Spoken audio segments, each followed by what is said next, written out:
আপনারা কিন্তু বিশ্বাস করবেন পুলিশ ভাইরা, আপনারা কিন্তু মানুষের শেষ আশ্রয়স্থল। মানুষ যখন খুব বিপদে পড়ে তখন আপনাদের কাছে যান।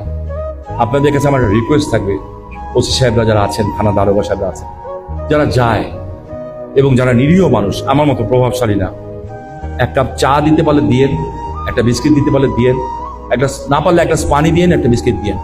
অনেক সময় একটা মহিলা যায়, একটা পুরুষ যায়, ভয় পায় থানায় ঢুকতে, যখন যায় যে বসে, যদি আদর করে বলেন কি হয়েছে, আমি তো আছি আপনার পাশে, কিছু করতে পারেন না পারেন, এই যে আমি তো আছি, এই কথাটার অনেক দাম।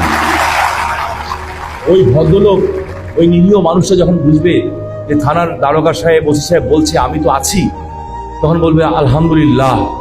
আপনার জন্য যে একটা দোয়া করবে না, ওই দোয়াতে দেখবেন আপনার বাল বাচ্চা থেকে আরম্ভ করে আপনার পূর্বপুরুষ এবং আগামী দিনে যারা আসবে, ওই এক দোয়াতে পার হয়ে যাবে ইনশাল্লাহ।